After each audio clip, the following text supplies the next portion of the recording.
자연수 x가 5개일 때 상수 k 값의 범위는 다음과 같답니다. 상수 mn에 대하여 n-3m의 값을 구하시오. 뭐 어찌되었든 부등식을 풀어야 되는 거잖아요. 네. 그럼 x에 대한 자연수 x가 5개, 이 범위를 만족하는 이란 뜻은 x의 범위를 구하라는 뜻이죠. 이해돼요? x의 범위를 구하라는 뜻이에요. 네. 그러니까 x의 범위를 구하려고 하다 보니까 k가 어느 정도 범위 안에 있어야 자연수 x가 5개 나오더라라는 얘기죠.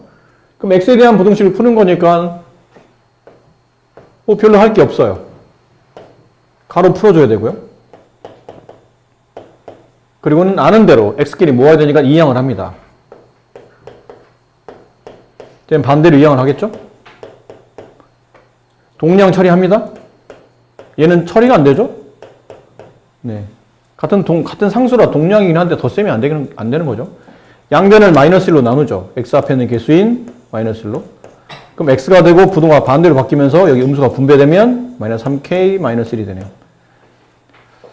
자, 얘는 그러면 그래, 이건 이 안에 있는 자연수가 5개가 돼야 되는데 이거를 말로 이해하기는 좀 어렵고요. 그림을 그리는 게 좋아요. 이럴 때 필요한 게 수직선이거든요.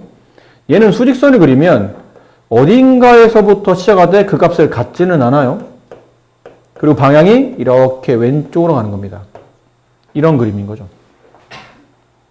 이걸 좀 크게 그려볼게요. 이런 느낌. 여기 마이너스 3k 마이너스 1이라는 어떤 값이 있고 그 값을 갖지 않으며 걔보다 작은 값. 여기서 x의 범위가 나옵니다. 근데 그 x의 범위 안에 만족하는 자연수가 몇 개? 5개. 5개. 별이 5개. 미안합니다. 미안하다고 했잖아. 바로 사과했잖아. 이런 자세 괜찮잖아. 바로 살아있어요? 바로 미안합니다 했잖아요. 네. 너무 제가 네. 정말 돼가지고 얼마나. 자, 자연수가 이 범위 안에 5개 들어가려면 이 범위 안에 가장 큰 자연수는 누가 있어야 될까요? 5.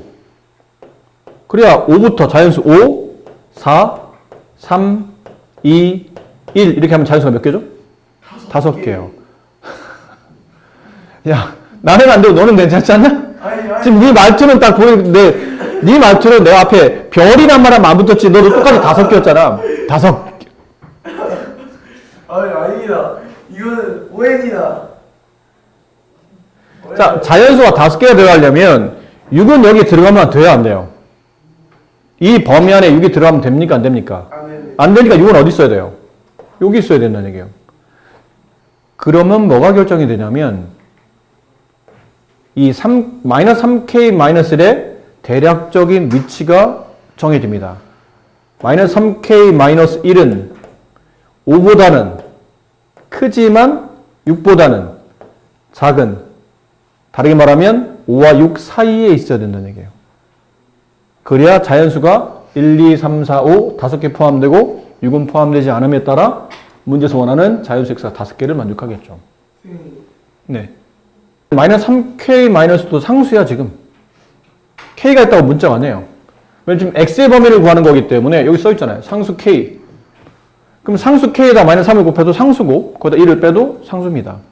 근데 그러면은 저 마이너스 3k 마이너스 1이 6일 써야 되는 거잖아요. 근데 그걸 이제 따져야 돼요. 좋은 질문이야. 날카로웠어. 좋은 질문이야. 일단 대략적 범위는 5와 6 사이에 있어야 되지. 봐라. 얘는 정확히 위치가 고정되어 있는 겁니까? 아니요. 고정되어 있는 게 아니에요. 왜? k 값에 따라서 위치가 좌우로 움직일 수 있는 애예요. 고정되어 있는 값이 아니야. 5나 6처럼 빡! 위치가 잡혀서 꼼짝 못하는 애가 아니고 왔다 갔다 하는 애예요. 그럼 보세요. 얘를 좀 크게 그릴게요. 똑같이 색깔을 달리해서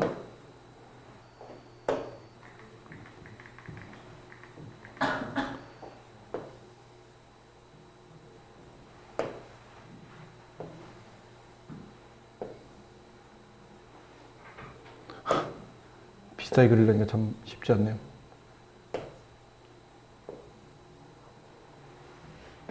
자, 봐. 여기까지 써야 되나?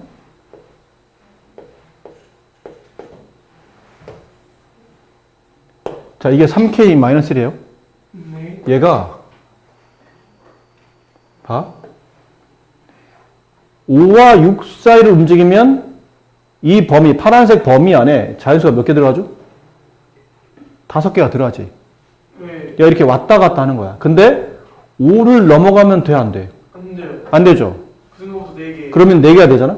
그럼 이외엔 반대로 6을 넘어가면 돼, 안 돼? 돼요. 6을 넘어가면 아, 안 되죠. 이렇게 되면 자연수가 6개가, 최소 6개가 포함되잖아. 6까지. 네.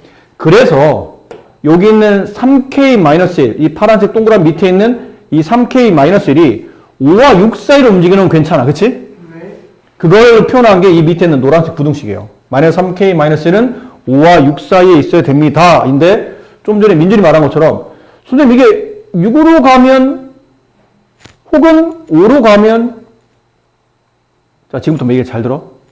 이 동그라미 마이너스 3K-1의 이 빈 동그라미가 5나 6의 범위 바깥쪽으로 벗어나면 돼, 안 돼? 안 되죠. 5의 왼쪽, 6의 오른쪽은 안 된다고 그랬지. 네. 그래서 5와 6 사이는 돼. 근데 지금 우리가 뭐를 안 따지고 있냐면 5보다 작으면 안 된대. 6보다 크면 안 된대. 5와 6 사이래. 근데 뭐를 안 따지고 있었냐면 5일 때와 6일 때를 안 따진 거예요. 만약 마이너스 3K-1이 5에 도달했다면 이렇게 돼 있다면 이 범위 안에 자연수가 몇 개죠? 4개인 거야. 그치? 4개인 거야. 왜 4개야? 1, 2, 3, 4까지는 파란색 범위에 들어가 있는데 5는 이게 지금 날 때부터는 빈 동그라미잖아. 날 때부터 빈 동그라미 얘기는 그 값을 가져 안 가져? 안 가져요. 안 갖는 거예요. 그치? 네. 얘는 날 때부터 동그라미에 색칠이 안 돼 있어. 색칠되어 있는 까만색이 아니라고. 원래 날 때부터는 백인이야. 날 때부터 백인이야. 알겠니? 갑자기 색칠하면 안 되는 거야. 원래 날 때부터 백인인 애야. 걔가 여기에 5에 도달했을 때는 5를 빼고 5보다 작은 것만 범위에 들어가기 때문에 자연수가 5개가 아니고 4개가 되는 겁니다. 네. 근데 이렇게 되면 5와 같아지면 안 되지만 5와 6 사이 중에 6으로 간다면 여전히 자연수는 5개인가요? 근데 여전히 5개잖아. 1, 2, 3, 4, 5까지는 포함이 됐는데 여기 있는 빈 동그라미가 6으로 가게 되면 6을 포함해? 6은 안 포함하잖아. 6 빼고 6보다 작은 거니까 여전히 5개야. 맞죠? 이 조건을 만족한다는 뜻이에요. 결론은 여기 뭐가 붙어야 돼요? 이쪽에 등호가 붙어야 돼요. 이 등호 왜 붙는 거죠? 여기 있는 3K, 마이너스 3K-1이, 마이너스 3K-1이 5와 6 사이 있지만 5와 같아지면 아까 안 된다고 그랬지. 5가 같아지면 5가 빠지니까 안 되잖아. 근데 6과 같아져도 어차피 6을 갖진 않고 6보다 작은 자연수만 정답이니까 자연수 5개를 여전히 만족할 거라는 얘기예요. 그래서 이게 정답이에요. 이게 맞는 범위예요. 이 문제는 꼭 보면 어디와 어디 사이에 존재하는 값이 있는데 어느 쪽에 등호가 붙는지가 중요합니다. 알겠죠? 어느 쪽에 등호가 붙는지 중요한데 둘 다 붙어? 아니요. 둘 다 붙을 수 없어. 둘 다 붙으면 얘도 같고 얘도 같고 혹은 얘를 안 갖고 얘를 안 갖고 그렇게 답이 될 수는 없어요. 둘 중에 하나만 붙어요. 어딘가에. 왼쪽이 안 되면 오른쪽에 붙고 오른쪽이 안 되면 왼쪽에 붙는 겁니다. 항상 그런 패턴이에요. 그래서 이거 풀어주면 돼요. K의 범위를 찾아야 되잖아. K의 범위. 일단 양변에 뭘 하죠? 1을 더합니다. K의 범위를 찾기 위해서. 1을 더하면 6이 되고 마이너스 3K가 되고 7이 되고 양변을 뭐로 나누죠? K의 범위를 구해야 되니까 당연히 마이너스 3으로 나누겠죠. 네, 이렇게. 그럼 얘는 약분되고 K가 남는데 부등호 방향이 반대로 바뀌죠. 마이너스 2 반대로 바뀌어요. 부등호만 반대로 바뀌지 등호는 그냥 있는 겁니다. 마이너스 3분의 7. 좀 이쁘게 써주면 마이너스 3분의 7보다는 크거나 같고 K는 마이너스 2보다는 작다. 이게 누구랑 같아야 된다고 그랬냐면 M보다는 크거나 같고 N보다는 작다. 따라서 m의 값은 마이너스 3분의 7. n의 값은 마이너스 2. 이걸 어떻게 하라고요? 저것처럼 계산하라고요. n 마이너스 2 마이너스 3 곱하기 m 마이너스 3분의 7. 그럼 마이너스 2 플러스 7. 정답은 5 이렇게 됩니다. 어느 자연 휴양림 펜션의 이용 요금은 4명까지는 1인당 16,000원. 4명을 초과하면 초과한 인원에 대하여 1인당 12,000원 요금이 추가된답니다. 10만 원 이하로 이 펜션 이용하려면 최대 몇 명까지 이용 가능합니까? 실제로 저런 거 많잖아요. 여러분이 펜션을 안 잡아봐서 모르겠지만 펜션 잡다 보면 그 방에 객실에 인원수가 제한이 있어요. 몇 명까지. 근데 추가된 인원이면 돈을 더 내야 돼요. 근데 여기는 4명까지는 16,000원의 기본 요금을 받아. 1인당 16,000원. 근데 4명 초과해서 1명, 이제 5명부터는 초과 1명씩마다 12,000원씩 더 내야 되는 거예요. 근데 나는 10만 원밖에 지금 없어요. 그럼 우리 친구들 데리고 가려면 최대 몇 명까지 가능한지를 따져보는 거죠. 자, 첫 번째. 기본 요금을 계산해야 돼요. 기본 요금은 4명까지 들어가는 게 기본 요금 아닌가요? 네. 4명까지는 얼마만 내면 되죠? 64,000원. 네, 4 곱하기 16,000원. 64,000원만 내시면 돼요. 근데 두 번째, 추가 요금이죠. 그럼 결론은 추가 인원을 X라고 둡시다. X명. 그럼 추가된 사람이 1명일 때 12,000원, 2명이면 12,000원 곱하기, 3명일 때는 12,000원 곱하기 3, X명일 때는 12,000원 곱하기 X. 됐죠? 네. 이게 추가 요금이에요. 따라서 기본 요금에다가 추가 요금 12,000원을 합치면 12,000X를 합쳐서 10만원 이하가 돼야 되죠. 근데요. 그러면 일단 잠깐만요. 여기까지. 그리고 이제 그 다음 계산하려면 이렇게 복잡한 계산하지 마시고 1, 10, 100, 1000만, 10만에 0, 3개를 이렇게 지우는 게 낫지 않을까요? 0, 3개. 그래야 계산이 편하잖아. 그리고는 여기 64와 12와 100은 다 공통적으로 4의 배수죠. 4로 나눕니다. 4로 나누면 16. 이거 4로 나누면 3. 얘 4로 나누면 25. 그럼 남은 식을 써보면 16 플러스 3x가 25보다 작거나 같다. 일로 넘어가면 3x는 9보다 작거나 같다. 따라서 x는 3보다 작거나 같다. 이 x가 뭐였죠? 추가 인원이잖아. 추가 인원이 몇 명 이하? 3명 이하로 가야 돼요. 그럼 최대 몇 명까지? 7명. 최대 3명까지는 더 추가시킬 수 있지. 근데 원래 기본 몇 명 들어요? 4명. 기본 4명에 최대 추가 인원이 3명. 따라서 최대 몇 명? 7명까지는 가능하다. 네, 아까 민준이 뭐라고 하려고 그러지 않았나요? 되게 왜 여학생의 15명의 평균 몸무게는 50kg, 남학생의 평균 몸무게는 65kg이다. 인형인의 반 학생의 전체 평균 몸무게가 60kg 이하일 때 남학생은 최대 몇 명입니까? 평균 얘기 나왔죠? 이 평균 얘기가 참 쉬운 얘기인데 조그만 문제를 꼬면 어려운 말이 돼요. 이것도. 발음도 없네. 인형인의 반의 여학생. 왜 이렇게 이름을 어렵게 했어? 철수 이렇게 하면 되지. 인형인의 반 여학생 15명. 아마 출제자의 딸인가 봐요. 아들인가? 네. 여학생 15명의 평균 몸무게는 50kg이에요. 그리고 남학생의 평균 몸무게는 65kg. 그럼 여학생, 남학생으로 구분하고 있죠, 지금? 표를 그리는 이유는 조금 분류를 좀 쉽게 하기 위함이라고 보시면 돼요. 다른 이유는 없고요. 좀 더 분류법을 쉽게 하기 위해서. 자, 여학생이 몇 명? 일단 인원수를 봅시다. 여학생은 몇 명이에요? 15명. 남학생은 X를 두죠. 몰라요. 지금 그걸 구하라는 거야. 남학생 최대 몇 명입니까? 그 다음 평균 평균 몸무게. 그냥 평균이라고 할게요. 여학생의 평균 몸무게 50, 50kg. 남학생 평균 몸무게 65. 65kg.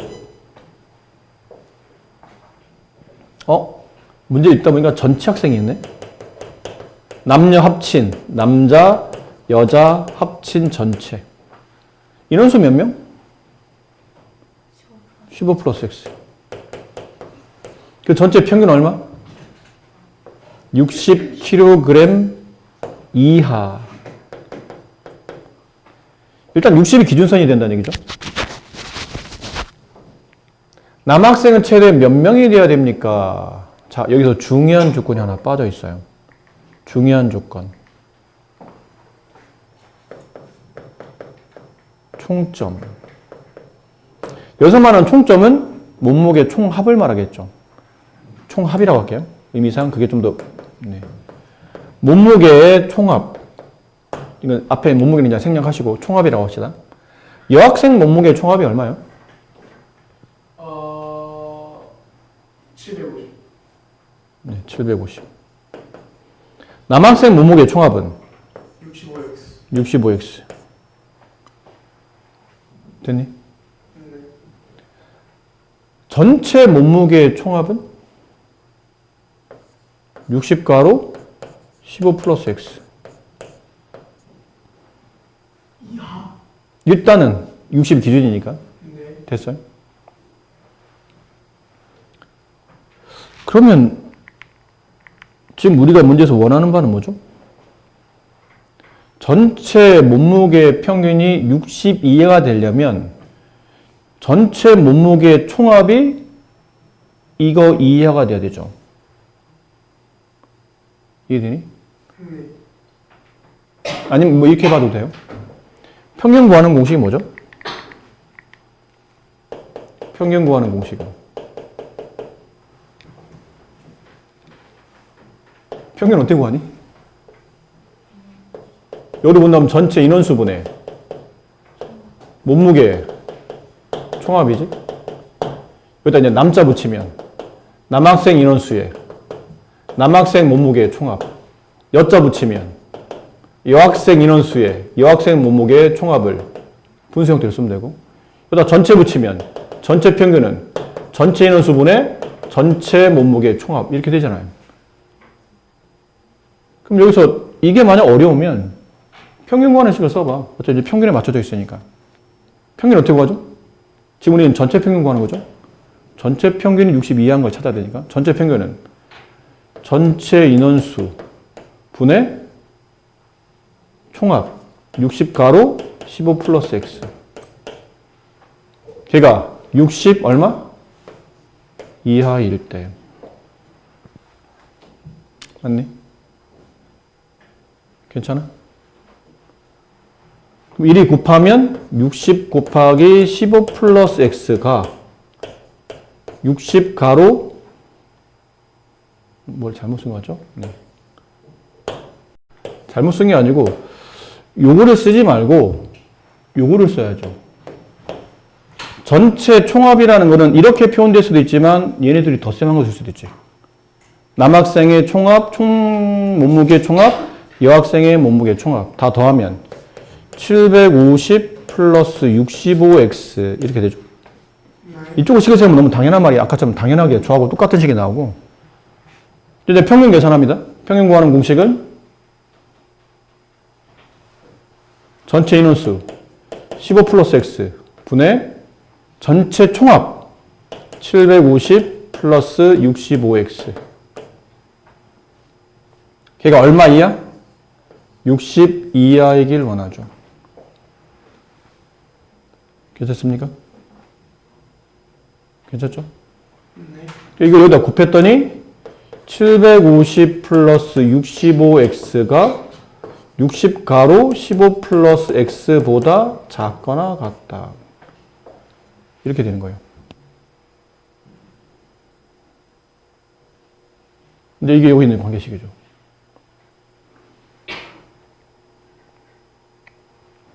얘네 둘의 합이 얘보다 작거나 같아야 된다. 60 이하니까. 60이 됐을 때가 딱 이 값이잖아요. 그럼 60 이하면 이 값보다는 작거나 같아야 된다. 이렇게. 그래서 아까 이 식을 봐서 식 만들기 어려우면 이렇게 약간 분수 형태지만 이렇게 썼다가 양면에 15%x를 곱하세요. 근데 어차피 양수값이라 곱해도 부등은 안 바뀌겠죠. 0 하나씩 지우세요. 이렇게. 0이 안 되네. 5로 약분해볼까요? 5로 약분하면 12. 5로 약분하면 13. 5로 약분하면 150. 150 플러스 13x 곱하면 이게 얼마인가요? 180 플러스 12x 넘깁니다. x 넘어가요. 30. 이 x가 뭐였죠? 남학생 인원. 남학생 최대 몇 명? 30명. 30명 이하니까 남학생 최대 인원은 30명이 된다.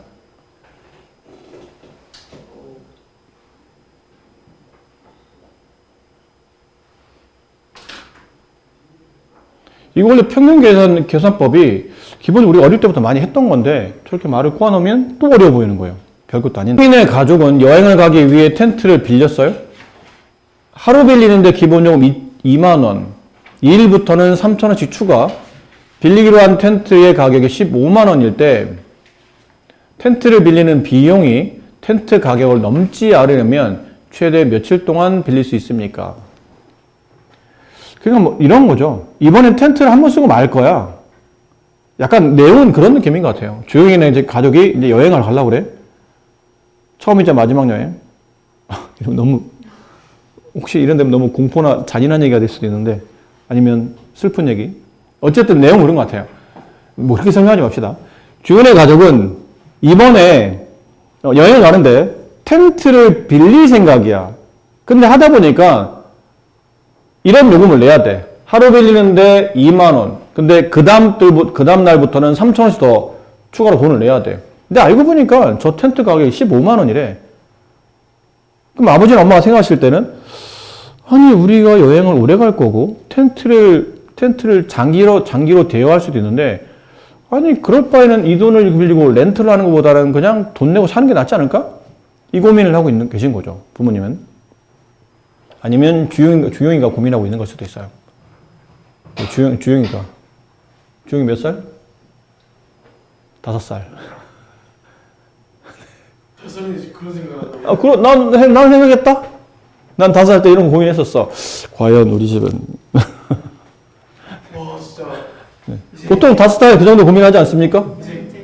5살 때 이 정도 고민하고, 6살 때 이제 세계 평화에 대해서 고민하게 되고. 보통 그렇잖아. 다들. 그렇잖아. 한 7살 되면 우주 정보를 고민하고. 다들 그렇잖아. 4대 수학자의 끼지 않을까? 나도 그랬어. 나도 어릴 때, 5살 때, 우리 집이 혹시 더 잘 살기 위해서는 어떤 경제적인 지표에 대해서 어떻게 고민해야 될까? 그럼 주영이 5살 때. 선생님까지 합해가지고 5대 수학자네요. 자, 이 고민을 하다 보니까, 일단 그럼 뭐부터 고민해야 되냐면, 렌트라는 비용. 그냥 빌리는 것. 빌리는 경우. 빌리려면 기본 요금 얼마? 1일에 2만 원. 근데 추가해. 추가된 일을 아까처럼 x1이라고 합시다. 그럼 추가될 때마다 얼마씩? 3,000원씩을 더 내야 돼요. 이렇게. 그럼 렌트 비용은? 다 빌린 비용은 2만 플러스 3,000x. 이게 텐트를 빌리는 비용. 근데 걔가 텐트값 15만 원보다 작거나 같아야죠. 넘지 않아야 되잖아. 그 비용은. 네. 됐죠? 그래야 우리가 빌리는 의미가 있잖아. 아니 텐트를 빌렸는데 텐트 빌린 비용이 30만 원이야. 그럼 차라리 사고 말지. 돈을 더 내야 되잖아. 더 내면서 내 것도 아니잖아, 결국은. 그러니까 이런 거 생각하는 중이니까 0, 3개 지웁시다. 계산하기 편하게 0, 3개. 그럼 간단히 계산이 됐네요. 3x 남죠? 넘어가면 150 마이너스 20 얼마 남죠? 130 남나요? 네, 150 - 130. 양변 3으로 나눠요. 나누면 3분의 130인데 3분의 130이 대략 얼마예요? 43점 얼마 이렇게 되지 않나요? 네. 그럼 x가 43점 얼마 1을 넘지 않을 때까지는 빌리는 비용이 싸다는 얘기야. 그럼 최대 며칠까지 빌릴 수 있어요? 43일까지는 빌릴 수 있는 거지. 43일 넘어서까지는 괜찮다고 그랬으니까. 근데 44일부터는 오히려 네, 텐트 비용이 더 싸진다. 라는 뜻이에요. 하지만 이거 1일 더 해가지고. 아, 네. 어우, 큰일 날 뻔했네요. 맞죠? 추가된 게 최대 며칠? 43일. 43일이니까 실제로 내가 총 대환 기간은 최대 44일. 오, 네. 날카로웠어요. 많이 안 달아봐서 그래요, 사실은. 원가가 7,000원인 물건에 정가 20% 할인하여 팔아서 원가 10% 이익을 얻으려고 한답니다. 다음 중 물건의 정가가 될 수 있는 것. 그러니까 이 관계를 잘 몰라서 그렇죠. 원가는 7,000원이에요. 정가는 지금 얼마인지 모르잖아. X1. 그럼 판매가는 얼마예요? 나 얼마에 팔았어? X1에 팔았어? 아니야. 정가인 X1에 20% 할인해서 팔았어요. 그럼 개념은 이래. 정가에서 빼야지. 얼마를? 20%를. 근데 퍼센트는 항상 기준이 필요하잖아. 뭐에 대한 20%예요? 원가에 대한? 뭐에 대한? 정가에 대해서 20% 할인한 거잖아요. 정가 X1에 대해서 20%를 할인한 거예요. 맞니? 네. 그럼 봐라. 앞에는 100분의 1이니까 100분의 100이 생략되어 있지? 그럼 남은 거는 100분의 80x 아니야? 그럼 앞으로 해석 어떻게 하면 돼? 원래는 X1에 팔려고 했어. 근데 정가 20%를 할인을 했네? 그럼 나는 정가의 몇 %를 판 거예요? 20% 할인했으니까 20% 못 받았잖아. 그럼 난 몇 %만 받은 거야? 80%만 받은 거야. 원래 돈의 80%만 받은 거예요. 앞으로 좀 빨리 계산할 때 이렇게 하면 돼. 원래 정가에 15%를 할인하여 팔았다. 그러면 0.85x 혹은 100분의 85x를 받았다. 그렇게 생각하시면 되는 거죠. 이익은 어떻게 계산합니까? 네가 물건 팔을 때 이익은 어떻게 계산하니? 판 금액, 네가 실제로 마지막에 판매한 금액이 있을 거 아니야. 거기서 그 물건을 사왔을 때 금액인 원가를 빼셔야죠. 그래야 이익이 남죠. 그러면 판 금액 100분의 80x 이거 약분하면 얼마니? 5분의 4x 이게 판매 금액이지? 빼기 원가 x 원가 얼마? 7,000원 했더니 원가의 10% 어떻게 계산하니? 원가의 10% 이상의 이익 이쪽이 더 크다는 뜻이죠. 10%보다 더 많아야 되는 거야. 이익이 이상이니까. 괜찮죠? 네. 이걸 넘깁시다. 5분의 4x. 넘어가면 얼마니? 7,000 더하기, 여기는 0 두 개 지워, 0 하나 지워지고, 0 곱하면, 0 하나 빼면, 7,000 더하기 700. 7,700원. 맞죠? 네. 괜찮죠? 네. 그럼 없애고, 반대쪽 이수의 역수인 4분의 5를 곱한다. x. 이게 약분하면 얼마니? 77 곱하기 약분 좀 해줘봐. 77 곱하기 25에 또 5를 곱해야 돼. 얼마야 이거 계산하면. 자, 이거보다 크거나 같은 게 정답이죠? 정가될 수 있는 것. 그럼 1925원보다 크거나 같은 값이 어디 있어요? 뭐야? 얘들아? 아니 1925 아닌 거 1925에도 5를 곱해 곱해야지. 응, 5를 곱해야지. 뭐 결국 계산이 틀렸던 거야? 약분만 하고 5를 안 곱해서. 이민준. 약분하라 제가 이거 약분만 했어요. 답이 얼마예요? 그래서 아, 답이 얼마인 거야 결국? 이것도 암산하죠 잠깐. 이것도 암산하고 1925에다가 5를 곱해. 안 되는데 그러면? 된다. 9천에다가 9,500. 왜 저래? 왜 그래 나한테? 미안해. 9,600. 답이네 얘기하고 네? 9,625. 9,625? 게 아니라. 자, 9,625원보다 크거나 같은 걸 찾아야 돼요. 얼마예요? 5번이 정답이네요. 선생님, 근데 궁금한 게 있는데요. 어차피 여기 이 문제에는 최소나 최대라는 그런 그 뭐냐 조건이 없으니까 그냥 제일 큰 것만 픽하면 되는 거 아니에요? 답이 한 개니까요. 네. 물어봐. 지금 답이 나와서 이렇게 된 거지. 만약 부동방이 이쪽이 아니고 이쪽이면 반대로 최소값이 답이 될 수도 있어요. 그러니까 어느 쪽 방향을 선택할지를 아직 우리가 풀지 않은 상태에서는 쉽게 판단하기는 어렵죠. 근데 답을 구해놓고서 보니까 어쨌든 일정 이상의 답이 답이잖아. 근데 그냥 딱 문제 왔을 때 10% 이상의 이익을 얻으려고 하네? 그럼 제일 큰 걸 선택해야지 이렇게. 네, 그래 공부를 대충 하세요 그러면. 네. 그럼 네 선택이 공부 대충 해서 그냥 대충 틀리세요.